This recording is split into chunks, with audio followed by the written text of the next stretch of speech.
গতকাল রাতে ছোটমণিওরা বেরোনোর পর তারপরে আমাদের শুতে শুতে অনেকটা লেট হয়ে গেছিল। আর এমনিও কালকে যে গিফট নিয়ে রাখলাম যার জন্য সেই আসেনি। আজকে কিন্তু ঠান্ডাটা একটু কম, কুয়াশাটাও দেখছি কম, মনে হচ্ছে সূর্যটা বেরোবে। তোমার কটার সময় কেমন মানে right?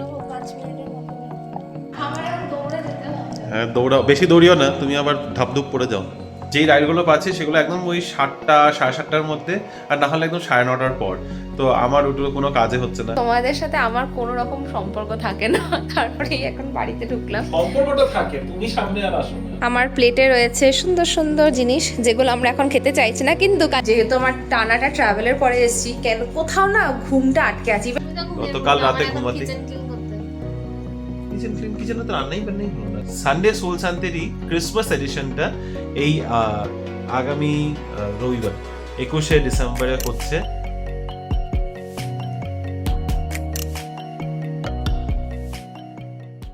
Hello baby family, good morning and welcome back to the channel.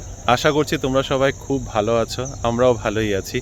সপ্তাহের দ্বিতীয় দিন, আজ মঙ্গলবার সকাল সকাল সেই একই 21 ডে চ্যালেঞ্জের জন্য এসেছি। যদিও 21 ডে চ্যালেঞ্জটা কালকে ব্রেক হয়ে গেছে, কালকে আসতেই পারিনি, কিন্তু আজকে তাও ভাবলাম, আজকেও যদিও অফিসে তাড়াতাড়ি যাওয়ার আছে, কিন্তু তাও ভাবলাম যে না, আজকে এক রাউন্ড হলেও আমি আজকে যাব, কারণ নিজের ডিসিপ্লিনটা আগে খুব দরকার।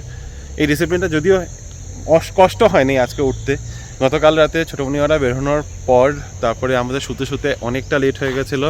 রাত 2টোর সময় বিছানাতে গিয়ে ফাইনালি বিছানাতে গিয়েছি, আর তারপরে কিছু বলতেই পারি না, পড়ার সাথে সাথে ঘুম পেয়ে গেছে। সকালে অ্যালার্ম লাগিয়ে রেখেছিলাম, জানি 2টোর সময় ঘুমিয়ে 6টার সময় ওঠাটা একটু চাপ হবে। নিজের শরীরকে এতটাও টর্চার করা ভালো না। যদিও আমার কম ঘুমে হয়ে যায়, তাও 6:30টায় উঠেছি এক ধাপে, একদম অ্যালার্মটা বাজার সাথে সাথে উঠে রেডি হয়ে অন গ্রাউন্ড, অ্যাকচুয়ালি গ্রাউন্ড তো না, অন লেক। তো লেকে চলে এসেছি। এখন আজকেও একটু তাড়াতাড়ি যাওয়ার ছিল, কিন্তু তারপর ভাবলাম যে না ঠিক আছে, ওই সিক্রেট সেন্টার গিফটটা অন্য সুযোগ পেয়েও আমি রাখতে পারবো সারাদিনের মধ্যে। কিন্তু এই জিনিসটা একবার না হলে না, এটা এক দুদিন যদি মাঝখানে গ্যাপ হয়ে যায়, তারপরে দেখবো যে পুরোটাই গ্যাপ হয়ে গেছে। আর এমনিও কালকে যে গিফট নিয়ে রাখলাম যার জন্য সেই আসেনি, তো তার শরীর খারাপ ছিল, আসতে পারেনি, তো গিফটটা টেবিলের উপরে এমনি পড়ে রয়েছে। তো আজকে যদিও সকাল সকাল এসেও পড়ে, কালকের গিফটটা পেয়ে যাবে, তারপরে সারাদিনের মাঝখানে আমি সুযোগ পেয়ে আজকের গিফটটাও রেখে দেবো। তো চলো এখন ঝটপট করে একটা রাউন্ড লাগাই। অলরেডি আজকে একটু লেট করেই যেহেতু বেরিয়েছি, বেরোতে বেরোতে অলমোস্ট 6টা মানে 6:45টার কাছাকাছি হয়ে গেছিলো। এখন বাজে 7:10। তো আরও একটা রাউন্ড আমি কমপ্লিট করেছি, আরও একটা রাউন্ড কমপ্লিট করি, আর তারপরে বাড়ি গিয়ে তারপরে রেডি হয়ে বেরোবো। তবে এই সপ্তাহটার কাজের চাপ খুবই কম। কালকেও আমাদের অফিসে যাওয়ার নেই, কালকে আমাদের একটা অফসাইট টাইপের কিছু আছে, যেটা যেন পুরো দিন বাইরেই থাকা হবে। আর তারপরের দিন তো আমাদের ওই সিক্রেট সেন্টার ক্রিসমাস পটলাক, যেটা বাড়ি থেকে কিছু রান্না করে যেতে হবে। উফ বাবা, এটা আবার একটা চাপ। যদিও ঝোঁকটা আমি উঠিয়েছিলাম, হ্যাঁ মানে অনেক দিন ধরে সবাই বলছিল, অন্য টিমসের মধ্যে পটলাক হচ্ছিলো, তো আমি বললাম আমরা কবে করবো। বাস এখন এমন দিনে পড়েছে এই সপ্তাহটার মধ্যে, কালকেও একটা টিম আউটিং আছে, তারপরের দিন আবার পটলাক, আবার সেদিন পরশু দিন রাতে আবার আছে ডিনার। তো সব কিছু মিলিয়ে একটু লম্বাই টানবে আর কি। তো চলো বেশি আর বকবক করছি না, এখন অফিসের মানে ওয়াক করি, অফিসে যাই, কাজকর্ম শেষ করে এসে পরে বিকালে ভালো করে গল্প হবে। তবে তার আগে বলে দিই, আজকে কিন্তু ঠান্ডাটা একটু কম, কুয়াশাটাও দেখছি কম, মনে হচ্ছে সূর্যটা বেরোবে, হয়তো মেঘলা থাকতে পারে। লাস্ট কিছুদিন প্রচণ্ড ভালো ঠান্ডা ছিল আর মজাও লাগছিল। সকালেই বলেছিলাম না আজকের দিনটা মেঘলা করবে, দেখো এখন 8:30 বাজে, কিন্তু রোদের দেখা নাই রে, রোদের দেখা নাই। কখন যে রোদ বেরোবে আজকে মনে হচ্ছে না বেরোবে করে রে রিনি। আকাশ পুরো মেঘে ঢাকা, বুঝেছ? তোমার কটার সময় ক্যাব মানে রাইট? 5 মিনিটের মধ্যে বেরোতে হবে, অনেক কিছু বাকি। বলতে বলতে রিনিরই রাইড এসে পড়েছে, অরই দৌড়াদৌড়ি লেগে গেছে। আজকে আমি পরে আমার দরজা লাগিয়ে বেরোতে হবে। আমার এখন দৌড়ে যেতে হবে। হ্যাঁ দৌড়াও, বেশি দৌড়িও না, তুমি আবার ধাপধুপ পড়ে যাও। ফোন করে একটু বলে দাও না 2 মিনিট, তার যদি ওয়েট করে, নাহলে অটো নিয়ে নাও।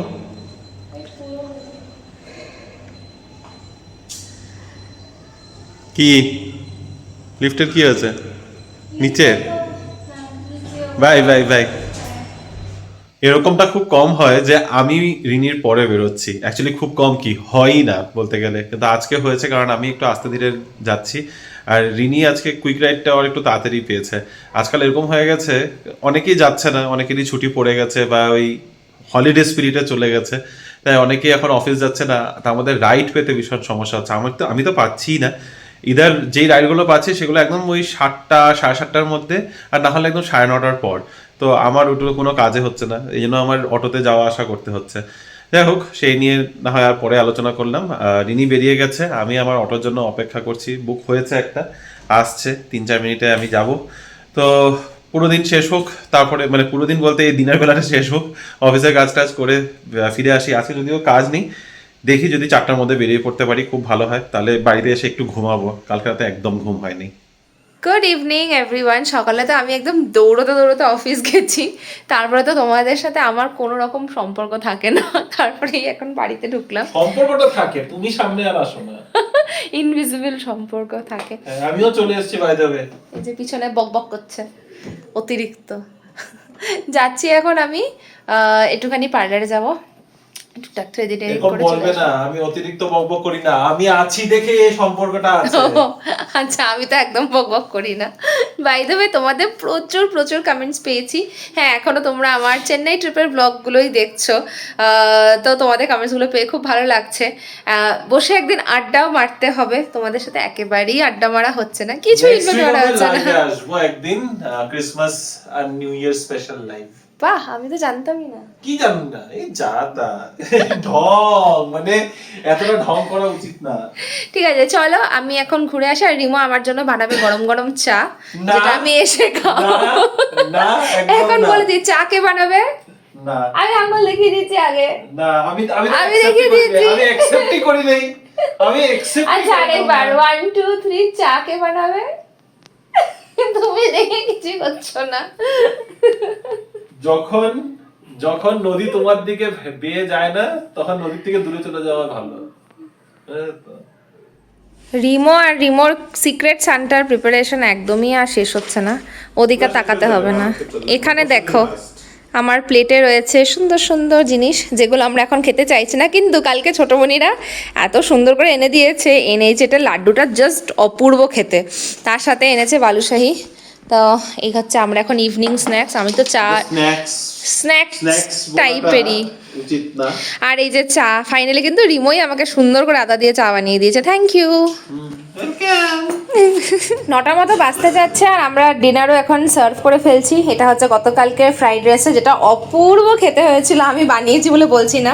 সাথে ডাল, আর এখানে রিমোর বানানো চিকেন, একদম পাতলা করে চিকেনটাই আজকে বার করলাম। আজকে মাটনটা বার করে দিয়ে ফ্রিজে না প্রচুর খাবার জমে গেছে। ভাবলাম ব্যাক ক্যামেরাতে আর কিচেনটা তোমাদেরকে দেখাবো না, তাই ফট করে বন্ধ করলাম। ফ্রিজে প্রচুর খাবার জমে গেছে, অনেক অনেক খাবার। কারণ কি মাঝখানে অতটা আমি তো ছিলামই না, তারপরে গতকালকে অনেক রান্না বান্না হয়ে গেছে, রিমো আবার কিছু রান্না করেছিল, সেগুলোও থেকে গেছে। আর যেহেতু সোমবার দিনটাতে ভেজ খাওয়া হয়েছে আমার, সেটাও জমে গেছে। তো আজকে মঙ্গলবারে জেনারেলি আমরা ভেজ খাই, তো লাঞ্চে আমরা দুজনেই ফ্রাইড রাইস আর পনিরটা নিয়ে গেছিলাম।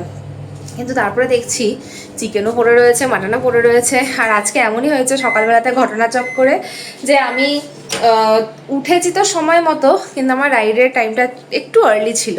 তো ওর সাথে ম্যাচ করতে গিয়ে না সকালে না ব্রেকফাস্ট করে যেতে পেরেছি, না আমি কিছু তাড়াহুড়ো করে ঠাকুর পুজোটাও দিতে পারিনি। জেনারেলি সেটা তো আমি দিয়েই যাই, তো আজকে আর সেগুলো কিছু হয়নি। কালকে থেকে টাইমটা একটু ঠিকঠাক করতে হবে। কি হচ্ছে না, এখন ওয়েদারটা এত মেঘলা হয়ে থাকে সকালবেলাতে, যে ঘুমটাই একদম ভাঙেই না, চোখটা বন্ধ হয়ে থেকে থাকে। সকালবেলাতে উঠে কিচ্ছু করতে ইচ্ছা করে না। তো সেই জিনিসটাকে কালকে থেকে ঠিক করতেই হবে। তার জন্য কী করতে হবে, তাড়াতাড়ি ঘুমোতে হবে, যেটা গতকালকে হয়নি। আর যেহেতু আমার টানাটা ট্রাভেলের পরে এসেছি, কেন কোথাও না ঘুমটা আটকে আছে। ইভেন আজকেও কিন্তু আমার চোখ লেগে যাচ্ছিল ফেরার সময় অফিস থেকে, মানে কীভাবে যে এসছি, তারপর বাইকে করে এসছি, ভয়ও লাগে পড়েও টড়েও যেতে পারি যদি এরকম ফট করে চোখ লেগে যায়। যাই হোক, আর এসব কিছু বলবো না। মোট কথা, তাড়াতাড়ি করে ডিনার করে নিচ্ছি, আর চিকেনটা আজকে খেয়ে নিচ্ছি। খাবারগুলো অনেকটা জমে যাচ্ছিল, কালকে খাওয়া হবে মাটন। আর সাথে আমরা দেখছি আজকে ফ্যামিলি ম্যান, আমি একাই দেখছি। এই ফ্যামিলি ম্যানটা তো লকডাউনে স্টার্ট হয়েছিল, লকডাউনের সময় আমাদের এটা দেখা হয়নি। আর বাড়িতে অনেক লোকজন ছিল, অনেক হইয়ের মধ্যে ছিলাম, ঘোরাফেরার মধ্যে ছিলাম, তা আলাদা করে বসে বসে আর ওই সিরিজ কিছুই আর দেখা হয়নি। এই করে করে সিজন 2ও চলে এসেছে, সিজন 3ও চলে এসেছে, সময় করে ফ্যামিলি ম্যান আর দেখা হয়নি। তো আজকে আমি একটু এফর্ট লাগিয়ে ফ্যামিলি ম্যানটা চালিয়েছি, দেখছি বেশ ভালো লাগছে। এই জন্যই আমি বুঝতেছি কেন সবাই বলেছে ইটস ভেরি গুড, এটা ভীষণ ভালো একটা সিরিজ। আমার মতো যদি তোমরা কেউ না দেখে থাকো, সময় বের করে দেখো, এখন তো হলিডে সিজন স্টার্ট হচ্ছে, পারলে দিনে একটা করে এপিসোড দেখলেও তোমাদের ভালো লাগবে। এখন খাবারটা গরম হয়ে গেছে, খেয়ে নিই। রাত বাজে 10টা, ডিনার হয়ে গেছে। আর খুব খুশি আমি যে আজকে তাড়াতাড়ি ডিনার হয়ে গেছে, কারণ আমি তাড়াতাড়ি একটু ঘুমাতে চাই। গতকাল রাতে ঘুমাতে কিচেন ক্লিন করতে হবে। কিচেনে তো রান্নাই বান্নাই হলো না, কি কিচেন ক্লিন করবো? খালি গোটাতে হবে। আমি যতটুকু পেরেছি আমি গুটিয়ে দিয়েছি একটু একটু। তবে হ্যাঁ, যেটা বলছিলাম মানে গতকাল রাতে একদমই ঘুম হয়নি। সকালবেলা উঠেছিও তাড়াতাড়ি, উঠার তারপরে মানে দুপুরবেলা এরকম অবস্থা হয়েছিল না ঘুমে, অফিস থেকে ফেরার সময় আমি অটোর মধ্যে যে একদম মানে অঘোরে ঘুমিয়ে পড়েছি ফট করে মাঝখানে একটু সময় বলছিলাম তোমাদেরকে ফেরার সময়, মানে আমি স্কুটিতে ফিরছি, চোখ বন্ধ হয়ে যাচ্ছে, খালি খুব রিস্ক নিয়ে এসেছি। না, তুমি স্কুটিতে তো এসোই না, তোমার এরকম ঘুম পেলে তুমি প্লিজ অটো নিয়ে দিও। রিনিকে স্কুটিতে বসিয়ে গোয়াতে ঘোরার সময় আমার শিক্ষা আছে। ও আমরা নর্থ গোয়া মানে কালাঙ্গুট থেকে ডোনাপলা গেছিলাম, ডোনাপলা থেকে আবার রিটার্ন যখন কালাঙ্গুট আসি, ও স্কুটির পিছনে বসে বসে লাইক ঘুমিয়ে পড়ছে। তখন আমি ওকে বলেছিলাম ঘুমাবে না, নিজেকে সজাগ রাখো। আর সজাগ রাখার জন্য কি করেছিলে তুমি? গান গাইছিলাম। না। সবগুলো যত হোর্ডিংস গুলো ছিল ওখান থেকে আমি সব কোডস গুলো পড়ছিলাম, অ্যাডভার্টাইজিং। ও লিটারালি নিজেকে সজাগ রাখার জন্য সারা রাস্তা যত বিলবোর্ড হোর্ডিংস ছিল সব পড়ে পড়ে শুনিয়েছে আমাকে। ওটাও আর কাজে দেবে না। আচ্ছা, যাই হোক, তো কমেন্টসের পালা যখন নিয়ে বসেছি, ঝটপট করে কমেন্টে যাচ্ছি। প্রথম কমেন্ট কৌশিকের আজকে লিখেছে, আর্ট ফেস্টিভ্যালটা বাজে মিস করলাম। বাই দ্য ওয়ে তোমরা নিশ্চয়ই চিত্রা শান্তিতে যাও, 4th জানুয়ারিতে আছে। যদি তুমি পছন্দ করো মানে ড্রয়িং, আর্ট বা এইসব ক্রিয়েটিভিটি, তাহলে সত্যি মিস করেছো। খুব সুন্দর, মানে দারুণ ছিল। তবে চিত্রা শান্তির বিষয়ে কিন্তু আমি খুব একটা কি বলবো, আমার নলেজে নেই। এটা চিত্রা শান্তি শুনেছি, আমি আই হ্যাড নো আইডিয়া। একবার দেখবো, তবে মানে যাইনি, তাহলে বুঝতেই পারছো যে আমি একবারও যাইনি। তুমি যখন ডেটটা বলেছো একবার দেখবো। তবে তোমাদের একটা ইনফরমেশন দিই, যদি তোমরা যেতে চাও, সেটা হলো সানডে সোল শান্তি করে ব্যাঙ্গালোরে কিন্তু একটা প্রপার্টি আছে, মানে বেসিক্যালি সানডে সোল শান্তি করে। এটা আই থিঙ্ক প্রতি 3 মাসে না 4 মাসে হয় একবার, এক্স্যাক্টলি বলতে পারবো না। প্রায় আমি 10 বছর আগে 2-3 বার গেছিলাম, তারপরে আর এর মধ্যে যাওয়াই হয়নি। হ্যাঁ হ্যাঁ, আমি গিয়েছি অলমোস্ট 10 ইয়ার্স আগে, লাইক 2013-এ একবার গেছিলাম, তারপর 15-এ একবার গেছিলাম। হ্যাঁ, তখন অনেক এত কম ছিল, মানে তখন এর থেকে অনেক কম ছিল, তখন 99 রুপিস টিকিট ছিল। হ্যাঁ, তখন 99 রুপিস টিকিট ছিল, and it was very nice. The vibe is very different. তো সানডে সোল শান্তিতে basically it's like a huge flea market, তার সাথে লাইভ মিউজিক, ছোট ছোট ব্যান্ডসরা আসে, পারফর্ম করে, খুব ভালো একটা ভাইব ক্রিয়েট হয়। হোয়াইট ফিল্ডে কেটিপিওতে হতো, আমি ওখানেই গিয়েছিলাম। তো যেটা বলছিলাম, সানডে সোল শান্তিরই ক্রিসমাস এডিশনটা এই আগামী রবিবার 21শে ডিসেম্বরে হচ্ছে দি বে ইকো ওয়ার্ল্ডে। তো 399 রুপিস করে টিকিট। ওদের ওয়েবসাইট আছে sunday-soul-shante.com, ওখানে গিয়ে তোমরা টিকিট বুক করতে পারো। তবে এখন একটু টিকিটের দাম, যেটা রিনি বলছিল আর কি, 399 করে টিকিট। রিনিকে একটু কনভিন্স করার চেষ্টা করছি, আমার খুব ইচ্ছা হয়েছে এবার যাওয়ার। অ্যাকচুয়ালি আজকে ইনফরমেশনটা পেলামও অফিসের এক কালিগ থেকে। সে আমাকে বলছিল, বাঙালি একজন, উনি আমাকে বললেন যে সানডে সোল শান্তি হচ্ছে, যা ওখানে ভালো লাগবে। আমি তখন হঠাৎ করে খেয়াল হলো যে আরে সত্যি তো একটা ইয়ে আছে এখানে, সানডে সোল শান্তি করে হয়। আর ক্রিসমাস এডিশন দেখে আরো বেশি ইচ্ছা, দেখা যাক যদি যেতে পারি। তো তোমাদের ইনফরমেশনটা দিয়ে দিলাম। হ্যাঁ, তাহলে ভালো হয়। কেন? আরে একা যেতে হলো তো, আমি একা একা এমনি অনেক জায়গায় যাই, এই সপ্তাহটা এমনি একা একা ঘুরেছি। আমি এসব ব্যাপারে একটু কমই এক্সাইটেড হই, হয়তো তোমরা এতদিনে সেটা বুঝে। ওখানে সুন্দর মানুষের হোম বেকারসরা বসে, মানে ফুড, হোম মেড আইটেমস, খুব সুন্দর। যেও, যদি তোমাদের ইন্টারেস্ট থাকে প্লিজ ডু ভিজিট। সবার জন্য ইনফরমেশনটা দিয়ে রাখলাম। আশা করছি কারো যদি এগুলোর প্রতি ইন্টারেস্ট থাকে, ইটস এ মাস্ট ভিজিট। আবারও লোকেশনটা বলে দিচ্ছি, দি বে ইকো ওয়ার্ল্ড, বেলান্দুরে। শর্মিনী আন্টি লিখেছে, দারুণ দারুণ আর্ট ফেস্টিভ্যাল, সত্যি খুব ভালো ছিল আন্টি। তারপরে জিউক ওয়ার্ল্ড লিখেছে, হ্যাঁ গো, আমিও কতবার ভেবেছি হেয়ার স্ট্রেট করব, বাট ওই মানিটা খরচা করা বেকার মনে হয়। তার উপর যদি চুল উঠে যায়, ও বাবা, ও তো রিস্ক নিতে পারবো না। চুল তো উঠেই যায়। এগুলো এগুলো এগুলো রিনি আর আমার ভালো বলতে এক্সপিরিয়েন্স পারবে। নেই তাই আমি বলতে পারবো, বাট আমি জানি এতে প্রচুর হেয়ার ফল টল হয় যখনই চুলে তোমরা কিছু করবে বা হেয়ার কালার করো, তাতেও অর্ধেকের বেশি চুল পড়েই যায়। প্রচুর কেমিক্যালস ইউজ হয় না, Chemicals মানে এর ড্যামেজ তো জন্য হয়, damage চুলের হয়। কোয়ালিটি তো ইয়ে হয়। বোনও খুব করে, মানে রিয়া কিন্তু অনেকবার হেয়ার স্ট্রেটন করিয়েছে, আর আমি ওকে দেখে দেখে বলি একদম ওর চুল আমার ছোটবেলা থেকে খুব ভালো লাগতো, কারণ একদম ম্যাগির মতো এরকম কার্লি হেয়ার ছিল। আর তারপরে ওর কার্লি হেয়ার একদম পছন্দ না, ও স্ট্রেটন করিয়েছে, তারপর থেকে আমি ওকে বলি না পাটের ফেউর মতো লাগে ওর চুলগুলো। পরে গিয়ে কেমন একটা হয়ে যায়। এখন হ্যাঁ, তো খুব অবশ্য ড্রাই, বোটক্স রুক্ষ এসছে, সূক্ষ্ম। কি এখন বোটক্স যেটা সেটা ইনজেকশন? Botox botox injection? চুলের মধ্যে খুব সুন্দর করে করে, my সেটা God. সেটাতে এখন ফ্রিজিনেসটা চুলেও ঠিক করে নেয়। Botox হ্যাঁ, হয়। চুলেও বোটক্স হয়। আচ্ছা, পম্পি লিখেছে দারুণ লেগেছে আর্ট ফেস্টিভ্যাল, কিন্তু এটাও সত্যি আমাদের সাধ্যের মধ্যে না, আমাদের সাধ্যের মধ্যে না। আর এদিকে ইনি নতুন একটি এক্সপিরিয়েন্স হলো, খারাপ ভালো মিলিয়ে ভালোই থেকো দুজনে। রিনির আই থিঙ্ক চেন্নাইয়ের এক্সপিরিয়েন্স খারাপ ছিল না, ওই অটোওয়ালাদেরকে নিয়ে একটা মানে লোকালের মানে যাই হোক, এটা তো হয় নতুন জায়গায় টুরিস্টরা গেলে এরকম একটু প্রবলেমস হয়। অটোওয়ালা নিয়ে কি আর বলবো, অটোওয়ালা নিয়ে সবখানেই ঝামেলা, ব্যাঙ্গালোরেও এক্সট্রা হয়। দিতে, এক্সট্রা ওরা সবাই চায়। আমি একটা র্যাপিডোতে একটা নতুন ট্রিক বের করেছি, তোমাদের ট্রিকটা জানিয়ে দিচ্ছি, যদি তোমরা র্যাপিডো ইউজ সবাই করো, জানে এটা। জাস্ট বলে দিচ্ছি, ঠিক আছে, সবাই জানে, আমি ওইটাকে আবার রিয়াটারেট করে দিই। ধরো র্যাপিডোতে তোমরা অটো বুক করছো বা ক্যাব বুক করছো, অটো পাচ্ছ না, বা আমি তার আগেই বলবো বুক করার সময় র্যাপিডোতে যে দামটা দেখায় ওটা কিন্তু অ্যাডজাস্টেবল। তো যদি 200 ধরো তোমাদের দেখাচ্ছে, তোমরা একদম ইমিডিয়েট ওটাকে কম করে ধরো 140 150 করে দেবে, আর করার পরে তারপরে 30 টাকা এক্সট্রা টিপ মতো করে অ্যাড করবে, তাহলে দেখবে তাড়াতাড়ি ক্যাব পাবে। কারণ ওরা না কত ভাড়া নিচ্ছে ওটা দেখে না, ওরা দেখে যে এক্সট্রা আমি কত কামাতে পারছি।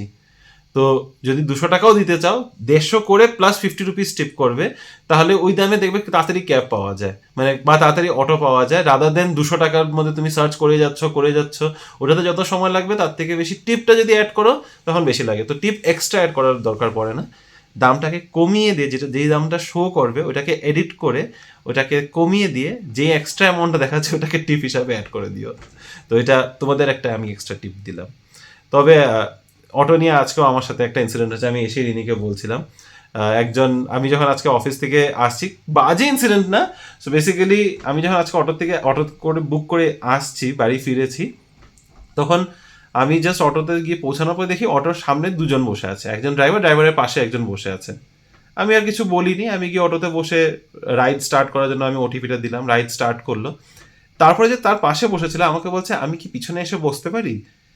আমি বললাম কেন, মানে আমি অটোর জন্য পে করেছি, আমি একার জন্য পে করেছি, তো আমি বলছি না এখানে তো বসে, বলছেন না কেন কি হয়েছে, একটু সময় বসতেই পারি, আমি একটুখানি জায়গা যাবো। আমি বললাম না আমি তো অটো বুক করেছি আমার নিজের জন্য, আমি তো পুরো অ্যামাউন্টটা আমি দেবো, তো যদি তোমার বসতে হয়, তোমার যদি ডিস্টেন্স যেতে হয়, তাহলে তুমি এক্সট্রা পে করো, তুমি যদি মিনিমাম চার্জ 50 রুপিস হয়, তো তুমি মিনিমাম একটুখানি গেলে। কারণ ড্রাইভারের সাথে আরেকজন তার পরিচিত থ্যাঙ্কফুলি আমার, হ্যাঁ মানে দিনের বেলা ছিল আর ইয়ে ছিল, আমি ছেলে মানুষ তো এতটা বেশি ভাবিনি।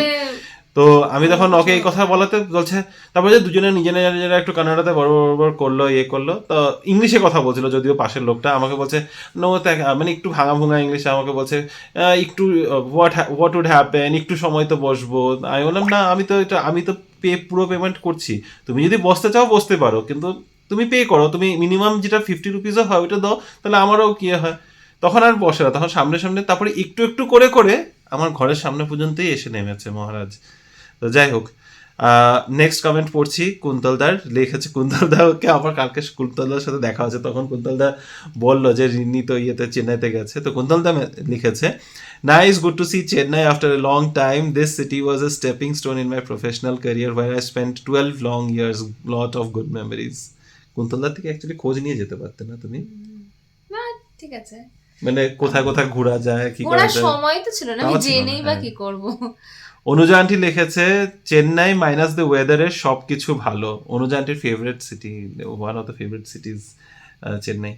তোমার কিছু বক্তব্য আছে চেন্নাইকে নিয়ে? আমার সত্যি অত এক্সপিরিয়েন্স হয়নি, আমি রাস্তাঘাটে কিছু ভালো সেরকম কিছু দেখতেও পাইনি।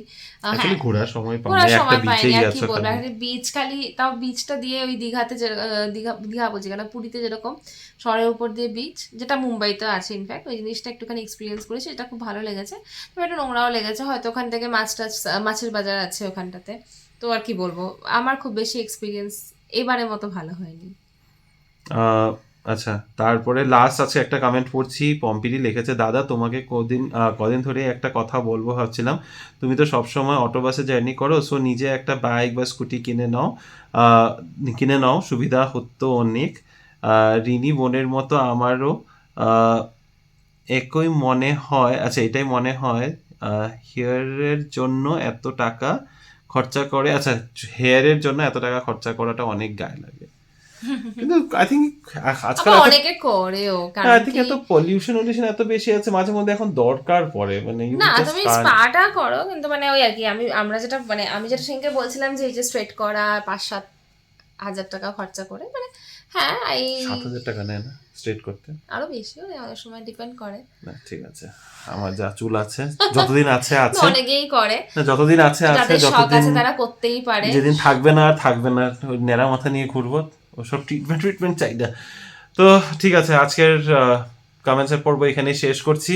যদি আমাদের ভিডিওতে আজকে কিছু ভালো লেগে থাকে, please do like, share, comment and subscribe to our channel Bengaluru Bengalese. ভালো থেকো, সুস্থ থেকো, পরে একটা নতুন ইন্টারেস্টিং ব্লগে আবার দেখা হচ্ছে, এখনকার মতো bye bye, good night. Good night.